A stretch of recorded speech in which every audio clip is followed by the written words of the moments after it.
আজি বহুত দিনৰ মূৰত দিন মানে মাহৰ পিছত আজি ফুৰিবলৈ ওলাইছোঁ। ফুৰিবলৈ মানে কি চিটি চেণ্টাৰ যাম আজি। তাতে কিবা এটা গেমৰ কিবা এটা চলিছে। ভাইটি মানে গেমৰ কাৰণে বহুত মানে এক্সাইটেড হৈ থাকেতো, বহুত ভাল পায় সি। সেইকাৰণে সিয়ে লগ ধৰিলে মা মোক। চ' আমি এতিয়া চিটি চেণ্টাৰ যাবলৈ ওলাইছোঁ। ইমানেই গৰম পৰিছে, সেইটোতো কৈ লাভেই নাই। কিন্তু যিহেতু মোৰ হাজবেণ্ড প্ৰাইভেট কোম্পানীত চাকৰি কৰে, সময়ে নাপায় আৰু মোৰ তেনেকৈ ফুৰাও নহয়, সেইবাবে সেইটো কাৰণে মই মাহঁতৰ লগতে ওলাইছোঁ চাঞ্চতে।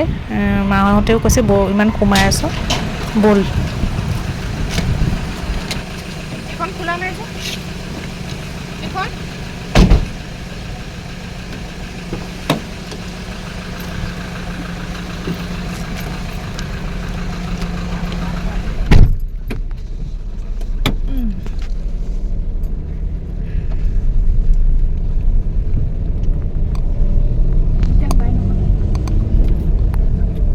তাৰপিছতে আমি গৈ আছোঁ গাড়ীত।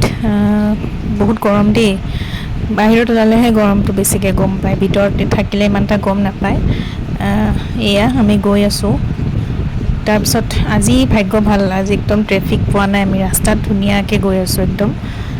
তাৰপিছত ভাল লাগে ফুৰি, মানে বহুত দিনৰ মূৰত ফুৰিব ওলাইছোঁ যে, সেইকাৰণে মনটোও ভাল লাগিছে।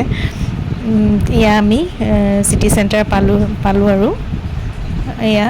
আগতেও মই ভিডিঅ' কৰিছোঁ, কিন্তু মইতো মানে মেমৰি হিচাপত সদায় কৰোঁতো জানেই।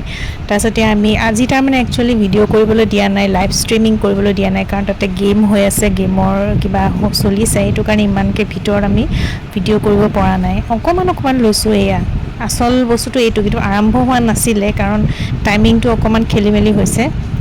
সেইকাৰণে আমি বেছি দেৰি নৰখিলোঁ, আৰু ৰ'দ বহুত আৰু বৰষুণ অহাৰ নিচিনা কৰি আছে। আকৌ গণেশগুৰি সেইফালে পানী হৈ গ'লে বহুত দিগদাৰ হ'ব যে, সেইটো কাৰণে আমি লৰালৰিকৈ গুচি থাকিলোঁ 3 ঘণ্টামান। তাৰপিছত যিহেতু টাইমিংটো অলপ দেৰি আছে কাৰণে আমি গুচি আহিলোঁ। একো নাই, বহুত ভাল লাগিলে। আৰু এনেকৈ মাজে মাজে ফুৰিব আহি খুব ভাল লাগে। মইতো ক'তো নোলাওঁৱেই, খুব কম কৰোঁৱেই। হাজবেণ্ডৰ প্ৰাইভেট কোম্পেনীত চাকৰিৰ কাৰণে ক'তো যাবই নোৱাৰোঁ।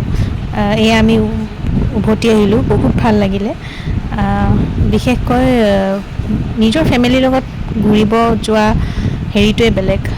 মই মোৰ মা দেউতা আৰু মোৰ হাজবেণ্ডৰ লগতে ঘূৰোঁ বেছিকৈ, বাকী মই তেনেকৈ ক'তো ওলাই নাযাওঁৱেই। সেয়াই আজি বহুত বেছি ভাল লাগিলে। আকৌ মই ইমানেই যি নহওক নিজৰ ফেমিলিৰ লগত ফুৰিব গ'লে এটা কমফৰ্ট ফিল হয়। আৰু এয়াই বিৰাট ভাল লাগিলে আজি, ইমান দিনৰ মূৰত ওলাই গ'লোঁ। আকৌ কেতিয়াবা গ'লে আকৌ এনেকৈ ভিডিঅ' বনাম। আজিলৈ বাই বাই।